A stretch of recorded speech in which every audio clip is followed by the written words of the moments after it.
వాక్యమును పాల వలన రక్షణ విషయంలో ఎదుగు నిమిత్తము ఆ పాలను అపేక్షించుడి. ఆ పాలను అపేక్షించుడి. దేవునికి స్తోత్రం. చిన్న ప్రార్థన చేసుకుందాం. ప్రేమ కలిగిన మా తండ్రి, కృపా కనికరం గల మా దేవ, మీకు వందనాలు. నువ్వు నిజంగా ఎంతైనా నమ్మదగిన దేవుడు స్వామి. నీ మాటల్ని మేము ధ్యానిస్తూ ఉన్నాం, ఎందుకంటే మేము నీ పిల్లలం ప్రభు. నీ పిల్లలం కాబట్టి నీ మాటల్ని ధ్యానిస్తుంటుండగా ఆ మాటల్లోని ఆంతర్యాన్ని మేము గ్రహించుటకు మమ్మల్ని దర్శించి మమ్మల్ని బలపరిచి మీ నామమునకు మహిమ తెచ్చుకొనుమని యేసు నామమున ప్రార్థించి వేడుకుంటున్నాము తండ్రి. ఆమేన్. హల్లెలూయా.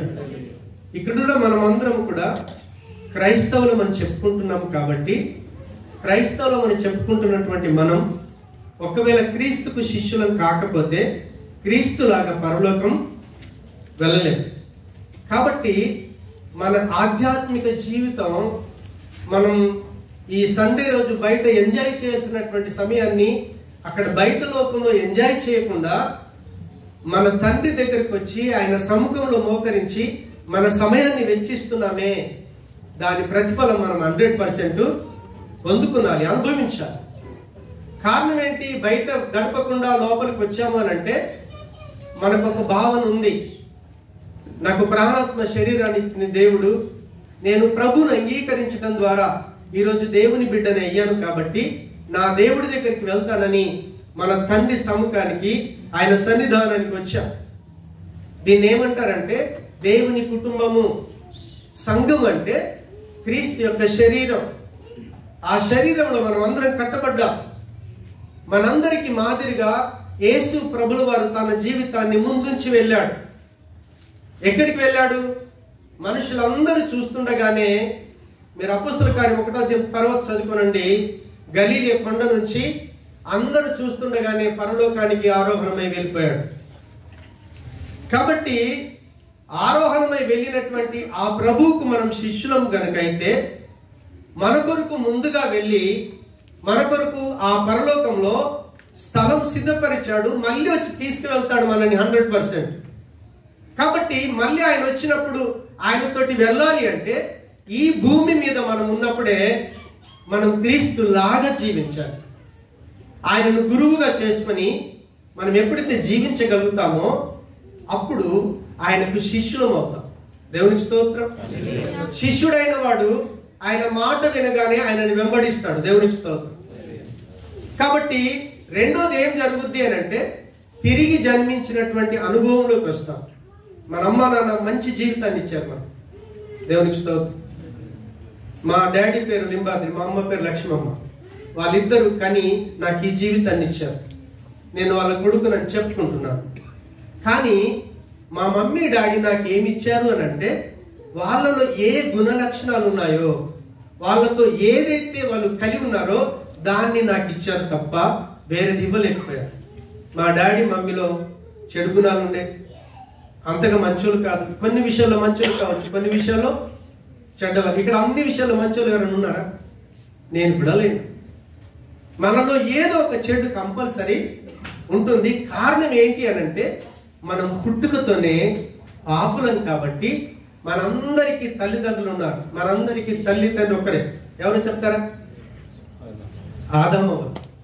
ఫస్ట్ భూమి మీద పిల్లల్ని కన్నటువంటి మొట్టమొదటి దంపతులు ఎవరంటే ఆదాము అవ్వలు. వాళ్ళ సంతానం భూమి అంతా విస్తరించిపోయింది. వాళ్ళు హిందువులు కావచ్చు, ముస్లింలు కావచ్చు, క్రైస్తవులు కావచ్చు, దేవుడు లేడని చెప్పేవాళ్ళు కావచ్చు, దేవుడు ఉన్నాడు అని వాదించే వాళ్ళు కావచ్చు, ఏ ప్రజలైనా సరే ఆ ప్రజలంతా కూడా ఎక్కడి నుంచి వచ్చారు అని అంటే ఆదాము అవ్వల నుంచి వచ్చారు. అయితే ఎప్పుడైతే వాళ్ళు పాపంలో పడిపోయారో వాళ్ళలో ఉన్నటువంటి పాప గుణం మనలోకి వచ్చింది. కాబట్టి ఈరోజు మనకు తిట్టాల్సిన పని, కొట్టాల్సిన పని ఎవడు నేర్పించకుండానే మనం చేస్తాం. అవునా కదా? ఇప్పుడు మా మమ్మీ డాడీ ఏమి ఇచ్చారు నాకు? దూషించటం, తిట్టడం, కొట్టడం, కొన్ని మంచి కూడా ఇచ్చారు. కానీ ఏ ఒక్క చెడు ఉన్నా రేపు ప్రొద్దున చెడుకు ఫలితం ఏంటో తెలుసా? నరకం. చెడ్డ వాళ్ళు ఎక్కడికి వెళ్తారు? అందుకే మంచులుగా మారాలని దేవుడి దగ్గరికి వచ్చాం. మన ప్రభు జీవితాన్ని చూడండి, ఏ విషయంలో కూడా ఆయనలో చెడులే. కారణం ఏంటో తెలుసా? ఆయనది శరీర సంబంధమైన జీవితం కాదు. ఒక కన్యకను దేవుడు ఏర్పాటు చేసుకొని ఆమె గర్భాన్ని ఎన్నుకొని పరలోకం నుంచి ఆయన దిగి వచ్చాడు. ఆయన పుట్టుకలో పాపం లేదు, ఆయన ప్రవర్తనలో కూడా పాపం లేదు. ఇప్పుడు పాపం లేని క్రీస్తుకు మనం శిష్యులమయ్యాం, అవుతా ఉన్నాము అనేటటువంటి ఆ రుజువు మనకి ఎలా తెలుసుద్ది అంటే, మన అమ్మా నాన్న మనకి ఏ జీవితం ఇచ్చి చెడైతే ఇచ్చారో, ఒక వ్యక్తి దేవునిలో కనుక పుడితే ఆ వ్యక్తికి ఏం తెలుసుద్ది అంటే, దేవుని సంబంధమైన జీవితం, దేవుడితో అనుబంధం, దేవుడి మాటలు ఇష్టపడతారు, ఆయనతో కలిసి నివాసం చేయడానికి ఇష్టపడతారు. చిన్నప్పటి నుంచే, పుట్టినప్పటి నుంచే. ఇక్కడ పిల్లలు ఉన్నారు, హెరిద, ఇంకో పాప, ఓకేనా, సెల్వి, ఇంకో పాప ఉంది. నువ్వు ఎంత కొట్టినా వాళ్ళ మమ్మీ కావాలి, వాళ్ళ డాడీ ఇచ్చి కోపెట్టినా వాళ్ళ డాడీ కావాలి. ఎందుకు? వాళ్ళ డాడీ ఆయననే అని తెలుసు. మేము ఇంటికి వెళ్తే మా దగ్గర రాదు, డాడీ మీదనే ఉంటుంది. కారణం ఏంటి? వాళ్ళ డాడీ అని తెలుసు. ఒక వ్యక్తికి నిజంగా దేవునిలో తిరిగి జన్మించిన అనుభవంలోకి వస్తే, పిల్లలు డాడీ మమ్మీ దగ్గరికి ఎలా వెళ్తారో, తిరిగి జన్మించిన అనుభవం ఉన్న పిల్లలు కంపల్సరీ దేవునితో కలిసి ఉండటానికి, దేవునితో సహవాసం కలిగి ఉండటానికి, ఆయన మాటలు వినటానికి వాళ్ళు ఇష్టపడతారు. దేవునికి స్తోత్రం. రెండోది ఏం జరుగుద్ది అని అంటే, ఇప్పుడు మా అమ్మ నాన్న కన్నారు కాబట్టి నువ్వు ఏ కుటుంబీకుడు అంటే, మా డాడీ పేరు పలానండి, మా మమ్మీ పేరు పలానా అండి, మా అన్నయ్య పేరు ఇదండి, మేము పలానా కుటుంబం అని చెప్పుకుంటామా లేదు? అలాగే ఒక వ్యక్తికి దేవునిలో తిరిగి జన్మించిన అనుభవం కనుక స్టార్ట్ అయితే, ఆ వ్యక్తి ఏం చెప్తాడు తెలుసా? నేను దేవుని కుటుంబీకుణ్ణి. హల్లెలూయా. నేను ఎవరిని? దేవుని బిడ్డను. అయ్యా మీ దేవుడు ఎవరు? మీ తండ్రి ఎవరు?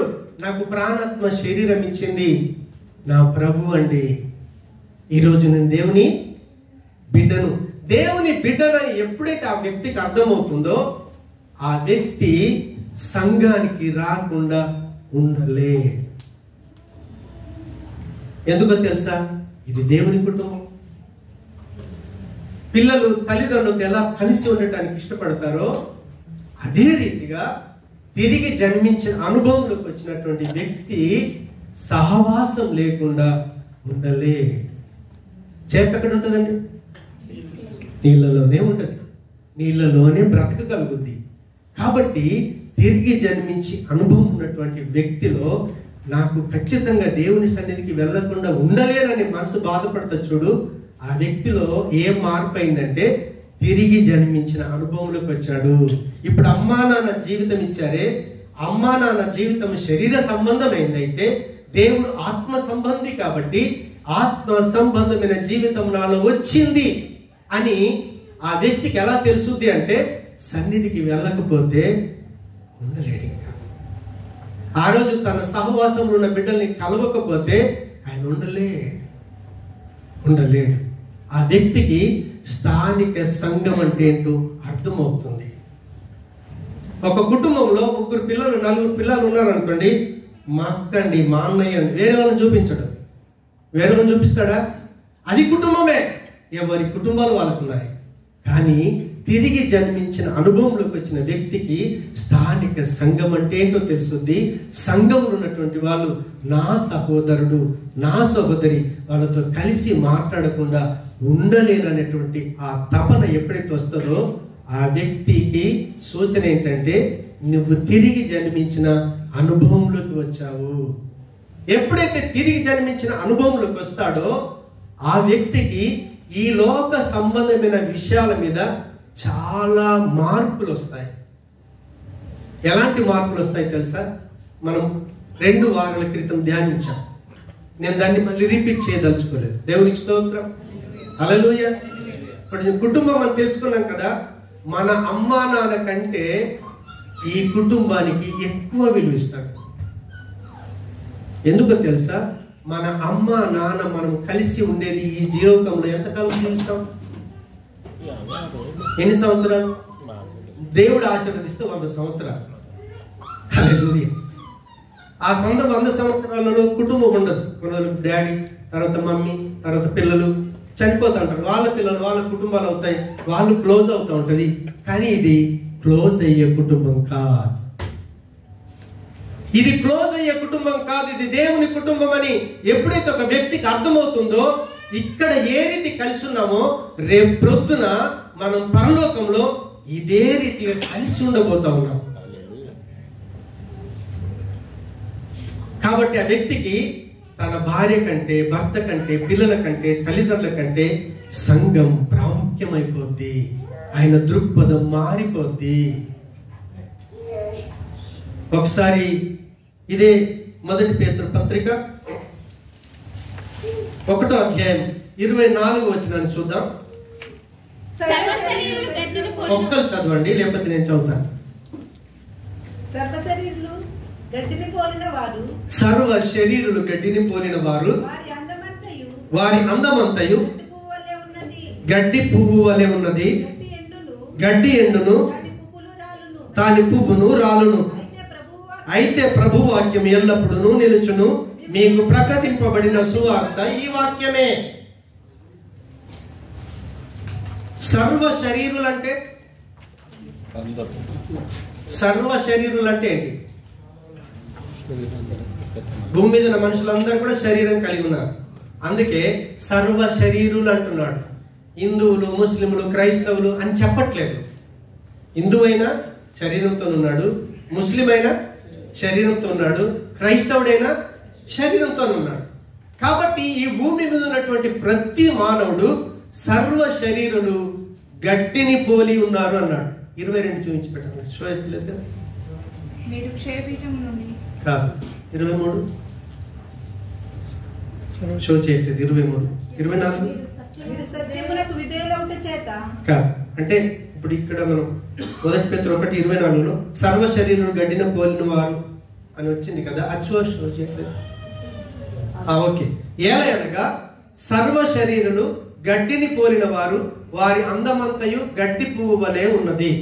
ఓకే. ప్రపంచంలో ఏ మనిషి జీవితమైనా చూసుకోండి, దేవుడి యొక్క వాక్యం ఏం చెప్తుందంటే వాళ్ళందరూ గడ్డిని పోలి ఉన్నారు అని అన్నారు. గడ్డి ఎంతసేపు ఉంటుంది? ఎంతసేపు ఉంటుంది?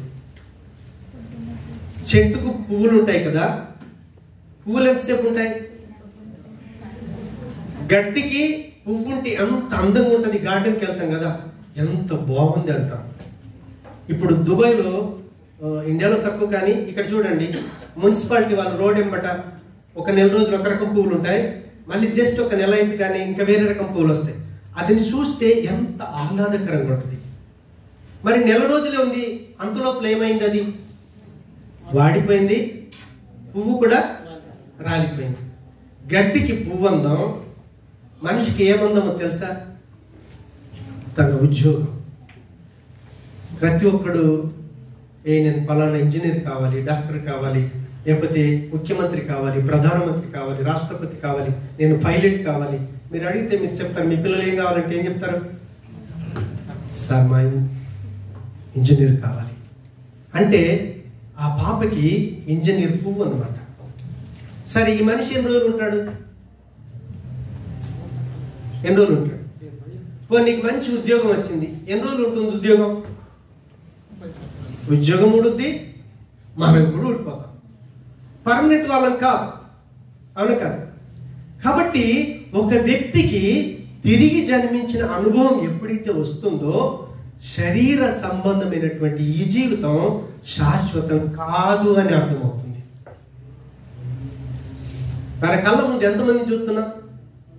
చనిపోతున్నారు, పాతి పెట్టబడుతూ ఉన్నారు, కాసేపు ఏడుస్తాం, తర్వాత ఉన్నారు, మర్చిపోతాం. ఎంత ప్రేమించే భర్త అయినా, ఎంత ప్రేమించే భార్య అయినా, ఎంత ప్రేమించే పిల్లలైనా ఆ చనిపోయిన స్పాట్లో మన దుఃఖం అంతా ఎలబుచ్చుతాం, మెల్లమెల్లగా మర్చిపోతాం. అవునా? సర్వ శరీరులు గడ్డిని పోలిన వారు వారి అందమంతయు గడ్డి పువ్వు వలె ఉన్నది. తర్వాత ఏమన్నాడు? గడ్డి ఎండును, దాని పువ్వు కూడా రాలిపోతుంది. మనము చచ్చిపోతాం, మన ఉద్యోగాలు కూడా ఉండవు. కానీ ఏది శాశ్వతమైందట? ప్రభు యొక్క వాక్యం. చనిపోయి యుగ యుగాలు తరతరాలు నరకంలో కాలవలసినటువంటి మనం, దేవుడు తన వాక్కును పంపాడు, తన కుమారుని పంపాడు. పాపులమైన మనందరి స్థానంలో యేసు ప్రభును సిలువలో నిలబెట్టాడు. ఆ సిలువలో మనందరి పాపం ఆయన మీద మోపబడ్డది. తాను మౌనంగా భరించి మన పాపానికి రావాల్సిన శిక్ష, మన పాపానికి రావాల్సిన జీతం ఆయన చెల్లించాడు. శిక్ష అనుభవించి ఆయన చనిపోయి తన ప్రాణం పెట్టాడు. ప్రాణం పెట్టినవాడు సమాధి చేయబడి తిరిగి 3వ దినాన లేచాడు. కాబట్టి ఒక వ్యక్తి, పాపములున్న వ్యక్తి, పాపానికి జీతం మరణం, నరకానికి వెళ్ళాల్సినటువంటి ఏ వ్యక్తి అయినా సరే యేసు ప్రభుల వారి దగ్గరికి వచ్చి, అయ్యా నువ్వు సిలువలో ఏ గాయాలైతే పొందావో, ఏ మరణం అయితే పొందావో, నా కొరకు గాయపరచబడ్డావు, నా కొరకు నలగగొట్టబడ్డావు, నా కొరకు నీ రక్తం కార్చావని ఎప్పుడైతే నీ హృదయంలో విశ్వసిస్తావో మరణాన్ని దాటి జీవంలోకి వెళ్తావు. ఇంతలో కనబడి అంతలో మాయమయ్యే ఈ జీవితం యుగ యుగాలు తరతరాలు దేవునితో కలిసి ఉండే జీవితం ఇస్తాడు. ఎందుకంటే దేవుడు శాశ్వతంగా ఉండేవాడు. శాశ్వతమైన జీవితం నాకు ఇచ్చాడని తెలిసిన తర్వాత టెంపరీ వాటి మీద ఉంటుందా? ఉండదు. ఈ లోక సంబంధమైన వాటి మీద మనసు ఉండదు. మీరు క్రీస్తుతో కూడా లేపబడిన వారైతే అంటాడు కొలస్సీ 3:1. పాపం విషయంలో చచ్చిపోయి నీతిగా, న్యాయంగా, పవిత్రంగా దేవుడు ఏ రీతిగా అయితే మంచివాడో, దేవుడు ఏ రీతిగా అయితే పవిత్రుడో, దేవుడు ఏ రీతిగా అయితే న్యాయంగా ఉంటాడో అలాంటి జీవితం నేను అనుభవిస్తున్నాను అనే ఆ ప్రత్యక్షత మనకు ఎప్పుడైతే వస్తుందో దాన్ని ఏమంటామంటే తిరిగి జన్మించిన అనుభవం. తిరిగి జన్మించిన అనుభవం ఎప్పుడైతే మనలోకి వస్తుందో అప్పుడు ఈ ప్రపంచ విషయాలన్నిటి మీద మన దృక్పథం మారిపోతుంది. శాశ్వతమైన జీవితం కొరకు ప్రయాసపడతాం. ఈ లోకంలో కష్టపడితే నెలకు 1000-2000 కంపెనీస్తుంది. అది ఇక్కడనే తింటాం, ఇక్కడనే ఇచ్చిపెట్టిపోతాం. కానీ దేవుని కొరకు, శాశ్వతమైన జీవితం కొరకు మనలో ఎప్పుడైతే ఆ జీవితం ఆరంభమవుతుందో పర్మనెంట్ శాశ్వతమైన ఆశీర్వాదాల కొరకు పరిగెత్తుతాం. ప్రభువు రాగా తాను ఇదిగో మీ ప్రతివానికి ఇవ్వవలసిన జీతం నా చేతులు ఉందన్నాడే, తాను వచ్చేటప్పుడు మన కొరకు ఏ బహుమానాలు తీసుకొస్తున్నాడే వాటి కొరకు ప్రయాసపడతాం. ఆ ప్రయాసం నీలో స్టార్ట్ అయింది అంటే నువ్వు అర్థం చేసుకున్నాలి, ఓకే నేను తిరిగి జన్మించిన జీవితాన్ని అనుభవిస్తున్నాను, ఆరంభమైంది. బోర్న్ అగైన్ అంటాం కదా, తిరిగి జన్మించాం. అమ్మ నాన్నకు ఒకసారి పుట్టాం, కానీ దేవుని యొక్క కనికరం ఇప్పుడు దేవునిలో కూడా పుట్టాము, దేవుని యొక్క పిల్లలుగా జీవిస్తా ఉన్నాము. అందుకే యోహాను సువార్త 1:11-12 అంటాడు. ఏమంటాడు తెలుసా? ఎందరూ తను అంగీకరించరో, యేసు ప్రభువును ఎప్పుడైతే మనం అంగీకరించామో అప్పుడు దేవుడు మనకి ఏమి ఇచ్చాడో తెలుసా? ఆయన పిల్లలకు అధికారం ఇచ్చాడు. ఆయన పిల్లలు నివాసం చేస్తున్న స్థలమే సంఘము. ఇప్పుడు మనం చెప్తాం, ఓ నా సహోదరి, ఓ నా సహోదరి. నువ్వు వాళ్ళని ప్రేమించమని చెప్పాల్సిన పని లేకుండానే ప్రేమించేస్తాడు. ఒక ఇంట్లో 4 పిల్లలు ఉంటే మా డాడీ, మా మమ్మీ, మా అక్కయ్య, మా అన్నయ్య అని ఎలా పిలుస్తామో తిరిగి జన్మించిన వ్యక్తి నా సహోదరుడు, నా సహోదరని నిండు హృదయంతో పలకగలుగుతాడు. అలా పలికిన వ్యక్తికి ఏమున్నది అని అంటే తిరిగి జన్మించిన అనుభవం ఉంది. ఆ వేలో వెళ్తున్నాడని మనం గ్రహించవచ్చు. లేదంటే నా ఇల్లు, నా ఉద్యోగం, నా పని అంతా నా నా నా అని ధనవంతుడు 7 సార్లు అన్నాడే, చివరికి ప్రభు అన్నాడు, హరిపించాడు అవన్నీ నీయే గాని నీ ప్రాణం నాది అంటాడు. ఆయన తీసుకొని వెళ్ళిపోతాడు. అక్కడ ఏమీ ఉండదు. శాశ్వతంగా అనుభవించడానికి ఏమీ ఉండదు. కాబట్టి తిరిగి జన్మించిన వాళ్ళ యొక్క ఉద్దేశాలన్నీ మారిపోతాయి. రెండవ రీజన్ చూద్దాం ఒకసారి. దేవునికి స్తోత్రం. ఇదే 1 పేతురు పత్రిక 2వ అధ్యాయం 3వ వచనంలో, క్రొత్తగా జన్మించిన శిశువులను పోలిన వారై నిర్మలమైన వాక్యమును పాలవలన రక్షణ విషయంలో ఎదుగు నిమిత్తము ఆ పాలను అపేక్షించుడి. ఆమేన్. హల్లెలూయా. ఇప్పుడు చూడండి, క్రొత్తగా బిడ్డ పుట్టిన తర్వాత ఏం చేస్తుంది? ఏ అని అడగకపోతే డాక్టర్ అంటాడు క్లోజ్ అయిపోయింది, బిడ్డ లేదని చెప్తాడు. ఎయిడ్స్ స్టార్ట్ అవుద్ది. అప్పుడు ఆ తల్లికి చెప్తాడు, అమ్మ పాలు పట్టండి. అవునా? తల్లి పాలు లేకపోతే బాటిల్ పాలన్నా తీసుకొచ్చి ఏమవుతుంది? ఆ బిడ్డకు తనకు తెలియకుండానే ఆకలిస్తుంది. దేవునికి స్తోత్రం. హల్లెలూయా, హల్లెలూయా. అంటే ఒక వ్యక్తి తిరిగి జన్మించిన అనుభవంలోకి వచ్చాడు అనుకోండి, వానికి వాక్యం కొరకు ఆకలి కలిగి ఉంటాడు. నాన్న నువ్వు బైబిల్ చదివావా? చెప్పాల్సిన పని లేదు. పుట్టిన బిడ్డ పాలిచ్చేదాకా ఏడుస్తూనే ఉంటుంది. అవునా? తల్లి ఎక్కడో పని చేసుకుంటా ఉంటది. బిడ్డ ఆడగానే వచ్చి ఆ తల్లి పాలు పట్టగానే ఎప్పుడైతే ఆ తల్లి రొమ్ము దొరికిందో విడవకుండా తాగెత్తనే ఉంటది. ఎందుకో తెలుసా? ఆ బిడ్డలో జీవం ఉంది. తను బ్రతకటానికి ఆహారం కావాలి. ఒకవేళ నువ్వు నిత్య జీవాన్ని పొందుకున్నాను, నేను తిరిగి జన్మించిన అనుభవంలోకి వచ్చింది అని అనుకున్న వ్యక్తి ఫస్ట్ ఏం చేస్తాడంటే తనకు తెలియకుండానే వాక్యం దగ్గరికి వెళ్ళిపోతాడు. వాక్యం అంటే అసలు బిడ్డ పాలు తాకుండా ఉండదా? ఉండలేదు. వాక్యం చదవకుండా ఉండలేడు.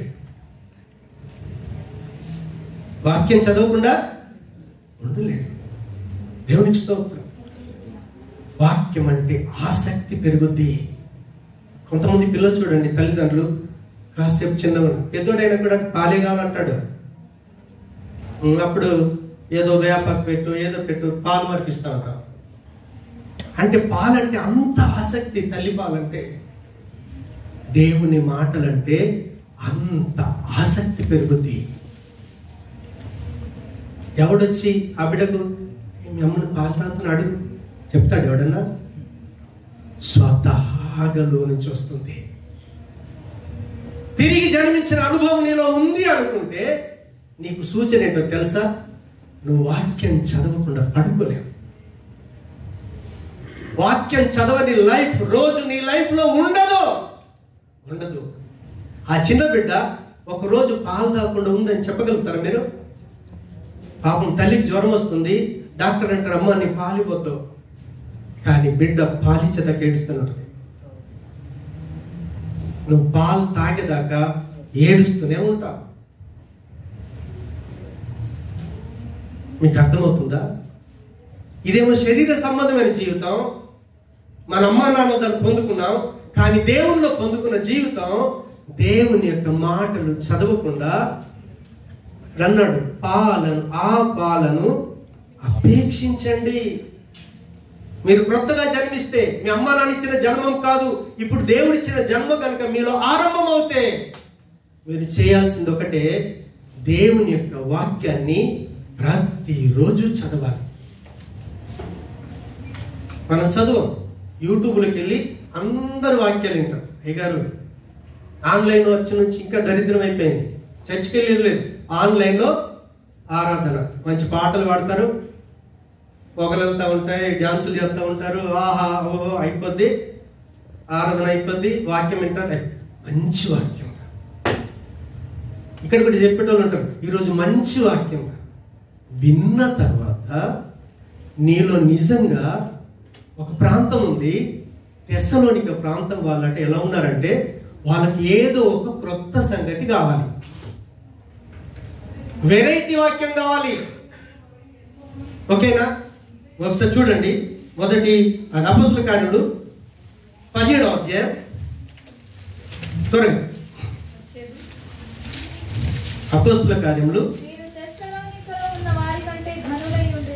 11 కాదు, నేను తెస్సలోనిక సంఘం గురించి 21వ వచనం, 17వ అధ్యాయం 21వ వచనం. ఏథెన్స్ వారందరూ అక్కడ నివసించు పరదేశులను ఏదో ఒక క్రొత్త సంగతి చెప్పుటయందును వినుటయందును మాత్రమే తమ కాలము గడుపుచుండువారు. దేవునికి స్తోత్రం. వాళ్ళకి ఏదో కొత్త విషయం వినాలి అంతే. మరి విన్నవి సత్యమా కాదా, వీడు నిజం చెప్పాడా అబద్ధం చెప్పాడా వాళ్ళకి అనవసరం. కానీ బెరయ సంఘస్థులలో లేదు. దేవునికి స్తోత్రం. అదే 17వ అధ్యాయం 11వ వచనం చూడండి. వీరు తెస్సలోనికలో ఉన్నవారి కంటే ఘనులై ఉండిరి గనుక ఆసక్తితో వాక్యమును అంగీకరించి పౌలును శీలయును చెప్పిన సంగతులు అలాగున్నవో లేవో అని ప్రతి దినము లేఖనములను పరిశోధించుచు వచ్చిరి. నువ్వు ఘనమైన వాడవని ఎప్పుడు చెప్పుకుంటావో తెలుసా? నా ప్రభు ఘనమైన వాడు. ఎందుకో తెలుసా? ప్రతి క్షణం తండ్రితో మాట్లాడేవాడే. పగలు రాత్రి అసలు టైం లేదు. మీరు యేసుప్రభు జీవితాన్ని చదవండి. ఎనీ టైం చూసినా అది మధ్యాహ్నమా పగల రాత్ర పెందల కడన డాడీతో మాట్లాడటమే. దేవునికి స్తోత్రం. హల్లెలూయా. అందుకే మన ప్రభువు ఘనమైన వాడు, మన దేవుడు ఘనమైన వాడు.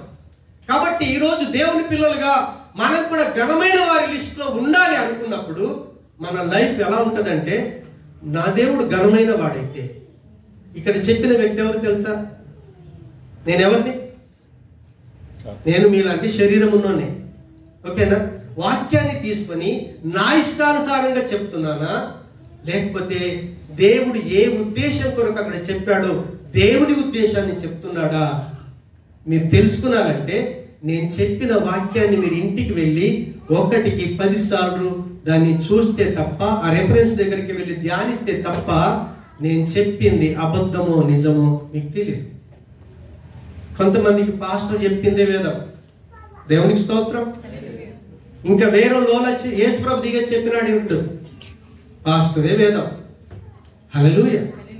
అందుకే పాస్టర్ను ప్రేమిస్తే బైబిల్ని ప్రేమించలేము, దేవుని మాటను ప్రేమించలేము. దయచేసి మీరు నన్ను ప్రేమించకండి. నన్ను ప్రేమిస్తే మీకు ఏమీ దొరకదు. నేను చెప్తున్న దేవుని మాటను కనుక మీరు ప్రేమిస్తే, ఈరోజు జేమ్స్ పాస్టర్ చెప్పినటువంటి వాక్యం, దేవుని యొక్క వాక్యం ఆ రీతిగా ఉన్నదా లేదా అని మీరు తెలుసుకోవటానికి ఆ వాక్యం దగ్గరికి వెళ్తే అప్పుడు మాత్రమే తెలుస్తుంది. నేను ఈ వాక్యం పంచుకోవటానికి కొన్ని గంటలు సిద్ధపడ్డాను. కరెక్ట్ 40 నిమిషాలు 30 నిమిషాలు చెప్పేశాను.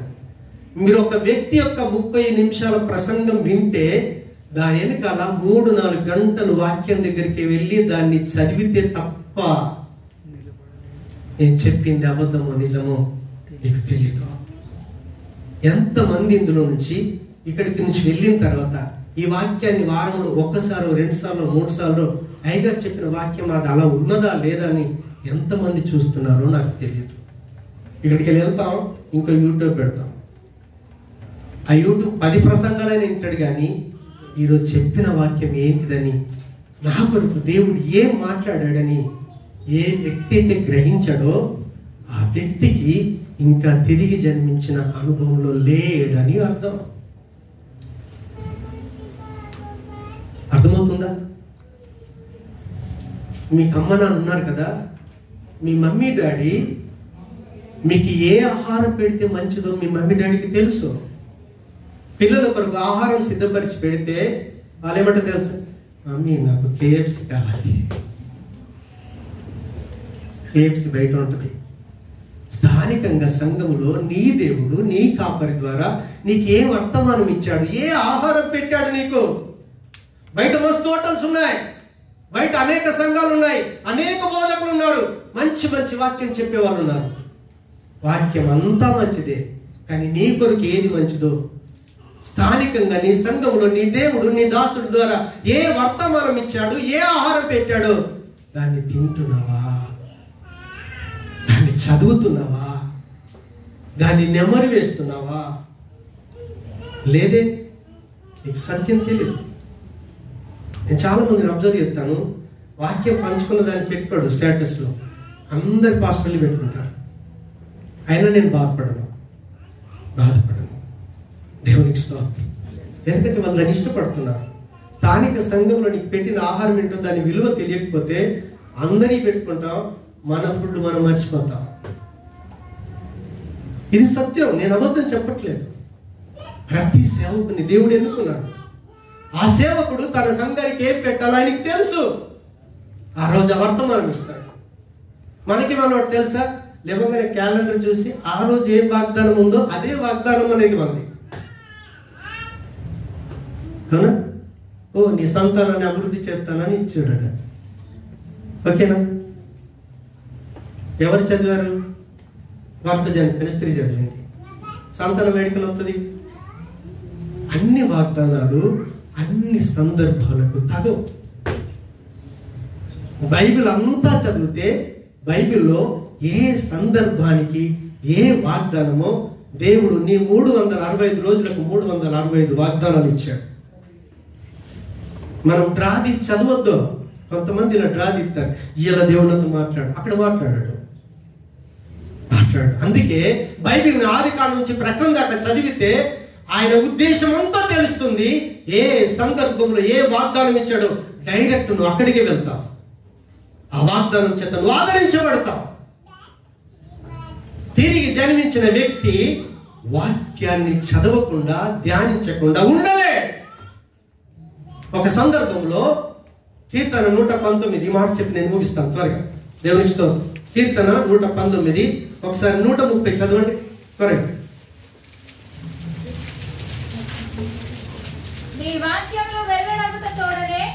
నీ వాక్యము వెల్లడగుట తోడనే వెలుగు కలుగునని అది తెలివి లేని వారికి తెలివి కలిగించును. ఈ మాట చెప్పిన తర్వాత ఎక్సలెంట్ మాట అంటాడు 131. నీ ఆజ్ఞలయందైన అధిక వాంఛ చేత నేను నోరు తెరిచి ఒగర్చుచున్నాను. ఈ మాట బాగా అర్థం కావాలి. బెరియా సంఘస్థుల కోరిక ఏంటంటే పౌలు శిలను బోధించిన తర్వాత దేవుడు తన ఉచితమైన కృపలో రక్షణ ఇచ్చాడు కదా. రక్షణకు మనమేం చేసామా? ఇవ్వలేదు. ఉచితంగా రక్షణ ఇచ్చాడు. మన పాపాన్ని క్షమించాడు. పాపానికి రావాల్సిన శిక్ష నుంచి తప్పించాడు. మరణం నుంచి జీవంలోకి తీసుకుని వెళ్ళాడు. రేపు నరకానికి వెళ్లాల్సిన లైఫ్తో మనకు సంబంధం లేదు. ఆ సంబంధం లేనటువంటి నరకంతో సంబంధం లేనటువంటి జీవముతో, నిత్య జీవంతో, పరలోకంతో, స్వర్గముతో సంబంధమైన మన జీవితాన్ని మనం కాపాడుకునాలి అంటే ఈ లోకంలో ఏముందో తెలుసా? ఆ ఏథెన్స్ పట్టణం అంతా భయంకరమైనటువంటి విగ్రహాలతో కూడుకున్నది. అక్కడున్న ప్రజలకి దేవుడి గురించి తెలియదు. చాలా మందిలో ఏముంటుందంటే తెలుసా? వాళ్ళకి వ్యక్తిగత సిద్ధాంతాలు ఉంటాయి. అది కరెక్ట్ అని బోధిస్తూ ఉంటాడు. ఒక్కొక్క మతానికి ఒక్కొక్క సిద్ధాంతం. దేవునికి స్తోత్రం. కాబట్టి దేవుని గురించి కానీ, పాపముల గురించి కానీ, రక్షణ గురించి కానీ అసలు అనుభవం లేని లోకస్తుల మధ్య మనం నివాసం చేస్తున్నామే. ఎవడేది చెప్తే అది కరెక్ట్ అని నమ్మకూడదు. నీ రక్షణను కాపాడుకోవటం కొరకని ఎప్పుడైతే నీకు రక్షణ ఇచ్చినటువంటి, నీకు ప్రాణమును, ఆత్మను, శరీరాన్ని ఇచ్చిన నీ తండ్రి మాటల కొరకు నువ్వు ఎలా ఉండాలో తెలుసా? ఒగర్చుకోవాలట. ఒగర్చుకోవటం అంటే నేను ఫోటో పెట్టమని చెప్పాను, నాకు రాలేదు. చిన్నపిల్లలకి మనం ఆ కడతో చేసిన పిడికిలు ఇస్తారు కదా, నోట్లు పెట్టుకుని కంకుతా ఉంటే ఏముంటుంది? ఏం కారుతుంది? సొల్లు కారుతా ఉంటుంది. మనం ఆ పాపను చూస్తే కొరుతా ఉంటుంది, దంగదు, సొల్లేవస్తుంది. దేవునికి స్తోత్రం. హల్లెలూయా. రీజన్ ఏంటో తెలుసా? ఆ పాప దీన్ని ఎట్లయినా సరే అరిగించుకోవాలి, తన ప్రయత్నం. అలాగే మీరు తిరిగి జన్మించిన అనుభవం కనుక మన లోపలికి వస్తే మనం ఏం చెప్తామో తెలుసా? దేవుడి యొక్క ఆజ్ఞలు ఏదైనా వాంఛ చేత, ప్రభా నీ ఆజ్ఞలు నాకు అర్థం కావాలి, నీ మాటలు నాకు అర్థం కావాలి. ఆ చిన్న బిడ్డ తనకు అరగదని తెలిసి కూడా ఎలాగైతే తను అరిగించుకోవటానికి సొల్లంతా కారుతున్న షర్ట్ అంతా తడిసిపోద్ది. ఆ బిడ్డది తడిసిపోయినా సరే విడిచిపెట్టదు. ఆరాటిగా మనము దేవుని యొక్క మాటల కొరకు, ఆజ్ఞల కొరకు, నీ కొరకు విత్తబడిన ఆ వాక్యం కొరకు నువ్వు అలా సొల్లు కార్చుకుంటూ దాన్ని తినకపోతే ఒకరోజు ఎవడో వస్తాడు నీ రక్షణ పోగొట్టి లోకంలో కనిపిస్తాడు. ఎస్, క్రైస్తవుల పేరుతో వస్తారు. తాగద్దని ఎక్కడ చెప్పారయ్యా? ఎక్కడ ఉందా? తాగద్దని చెప్తే యేసు ప్రభుల వారు నీళ్ళని ద్రాక్షరసం చేస్తాడా? పోని తిమోతిని కొంచెం తీసుకోమని చెప్తాడా? తాగమని దేవుడే చెప్పాడు. అడు వాదిస్తాడు. ఎందుకో తాగటం వాడికి ఇష్టం. తాగితే లైఫ్ ఎలా ఉంటుందో బైబిల్ ఉంది, సామెతల గ్రంథం చదవండి. వాడికి దేవుడు ఉండడు, అవునా? తాగిన తర్వాత కళ్ళ చూసిందల్లా రంబలా కనిపిస్తుంది. వాడికి వాగు వరుసలు తెలవు, అవునా? ఎంత నీచమైన స్థితిలోకి వెళ్తాడు. హల్లెలూయా. మనం దేవుడి మాటలంటే ఒగుర్చుకుంటే దేవుడి యొక్క మాటలు ఏంటో అర్థమవుతాయి. ఆయన ఆజ్ఞల్ని పాటించగలుగుతాం. ఆయన ఆజ్ఞ మీరి జవదాటలేం. ఆ కీర్తనకారుడు అంటున్నాడు, అయ్యా నీ వాక్యం వెలగానే వెలుగు కలిగిస్తుంది, తెలివినందు వాళ్ళకు తెలివినిస్తుంది. అయితే నీ మాటలు అర్థం చేసుకోవటానికి, నీ మాటల్ని తినటానికి నాకు వాంఛ దయచేయి ప్రభు, కోరికను దయచేయి. ఆ వాక్యాన్ని దినమంతా చదవాలి. అర్థం కాకపోతే ఎంత సమయం ఇస్తున్నారు? 24 గంటల్లో వాక్యానికి. 24 గంటలు పని చెప్తే కంపెనీడికి పని చేస్తాం. దేవుడి మాట చదవటానికి ఒక్క నిమిషం కూడా లేదే. ఎంత దౌర్భాగ్యమో తెలుసా? రీజన్ ఏంటో తెలుసా? తిరిగి జన్మించిన అనుభవం లేకపోతే వాక్యాన్ని చదవలేం, వాక్యాన్ని ధ్యానించలేం, దేవుని మాటల్ని అర్థం చేసుకోలేం. దేవుని మాట అర్థం చేసుకోనప్పుడు రొట్టె తిని అరిగించుకుంటే దాని శక్తి వస్తుంది. అరక్కపోతే శక్తి రాదు, అది వెళ్ళిపోద్ది. ఇట్లని అట్లా వెళ్ళిపోద్ది, ఇట్టని వెళ్తుంది, అటని వెళ్ళిపోద్ది. డైజెషన్ కాదు. వాక్యం వింటాం, ఈ చెవు నుంచి 2 చెవులు ఇచ్చింది ఎందుకో తెలుసా? ఇటు ఇచ్చి అటు ఎలగొట్టడానికి అనుకుంటాం. ఈ 2 చెవులు నింపుకొని అడిగించుకోవాలి అనుకో. తిరిగి జన్మించని వ్యక్తి ఇటుని అటు ఇడిచి పెడతాడు. తిరిగి జన్మించిన వ్యక్తి 2 చెవుల్లో నుంచి విని ఆ వాక్యాన్ని అర్థం చేసుకోవడానికి మోకరిస్తాడు. పరిశుద్ధాత్మ దేవుడు ఏం చెప్తాడు తెలుసా? ఆ వాక్యములో ఉన్నటువంటి మర్మాన్ని అర్థం చేయడానికి ఆయన ప్రయత్నం చేస్తూ ఉంటే మనతో కలిసి ఉన్నాడే ప్రభువు ఆ వాక్యంతో మనల్ని కడుగుతాడు. ఆయన మనల్ని పవిత్రులుగా చేస్తాడు. ఇటు పరిశుద్ధాత్మ దేవుడు పనిచేస్తాడు, ఇటు యేసు ప్రభుల వారు పనిచేస్తారు, అటు తండ్రి అయిన దేవుడు మనల్ని చూసి సంతోషిస్తాడు. ఈ బిడ్డ రేపు ప్రొద్దున యేసు ప్రభులాగా నా ముందు నిలబడగలుగుతాడు. లేకపోతే నిలబడలేం. కాబట్టి మనల్ని మనం అప్పగించుకుందాం. తిరిగి జన్మించిన అనుభవం మనకు వస్తే, మన అమ్మ నాన్న ఇచ్చిన జీవితం కాదు, నేను ఈరోజు దేవుని బిడ్డను అని మనం అనుకుంటున్నామే, ఆ తిరిగి జన్మించిన అనుభవం కనుక మనలో ఉంటే ఈరోజు మనం ఏం చేస్తామో తెలుసా? వాక్యం అంటే ఇష్టపడతాం. వాక్యాన్ని చదవకుండా ఉండలేం. ఆ వాక్యం అర్థం కాకపోతే మోకరించి ఆ చిన్న బిడ్డ దాన్ని అరిగించుకున్నాలని గంటను 2 గంటలో వాళ్ళంతా తడిచిపోయినా సరే తాను ప్రయత్నం చేస్తూనే ఉంటదే. అలా ఒగర్చుకుంటాం మనం. అప్పుడు మన లైఫ్ మారుతుంది. మనం క్రీస్తుకు శిష్యులం అవుతాం. క్రీస్తులాగా పరలోకంలో అడుగు పెట్టగలుగుతాం. అలాంటి జీవితాన్ని మనకు దేవుడు దయచేయాలంటే కనీసం ఈ రోజు నుంచైనా దేవుని మాటలు చదువుదాం, దేవుని మాటలు ధ్యానిద్దాం, అర్థం చేసుకున్న దాన్ని మన జీవితానికి కట్టుకొని బ్రతుకుదాం. క్రీస్తు స్వారూప్యంలో పరిపూర్ణమవుతాం. ప్రార్థన చేసుకుందాం. ప్రేమ కలిగిన మా తండ్రి, కృపా కనికరం గల మా దేవ, మీకు వందనాలు. నిజంగా నువ్వు నమ్మదగిన దేవుడు. యేసు ప్రభు శిష్యులంటే నీ మాట మీద వెంబడించే వారని మొదటి విషయం ధ్యానించాం. ఇప్పుడు 2వ విషయం ధ్యానిస్తా ఉన్నాం. తిరిగి జన్మించిన అనుభవం ప్రభు. తిరిగి జన్మించిన అనుభవం మాకు వస్తే మేము నీ కుటుంబంలో ఉన్నామని, సంఘముగా కట్టబడతామని, సంఘంతో సంబంధం లేకుండా, సంఘంలో వ్యక్తులతో సంబంధం లేకుండా మేము జీవించలేము ప్రభు. 2వది, ఆ చిన్న బిడ్డ పాల కొరకు ఏ రీతి ఏడుస్తుందో దేవుని యొక్క వాక్యం కొరకు ఆకలి కలిగి ఉంటామయ్యా. బెరియా సంఘస్థులాగా నీ మాటలు అలా ఉన్నవో లేవోనని ఈరోజు నాతో మాట్లాడిన ప్రభువా, ఆ మాటలు అవి సత్యమో అబద్ధమో తెలుసుకోవటానికి నీ పాదాల దగ్గర మోకరించి వాక్యాన్ని ధ్యానించడానికి సహాయము చేసి ఆ వాక్యములున్న ఆహారం ఆత్మకు అన్వయించుకొని యేసయ్యలాగా జీవించి క్రీస్తుకు శిష్యులొకటకు మమ్మను దర్శించి బలపరిచి మహిమ పొందుమని యేసు నామమున ప్రార్థించి వేడుకుంటున్నాము తండ్రి. ఆమేన్.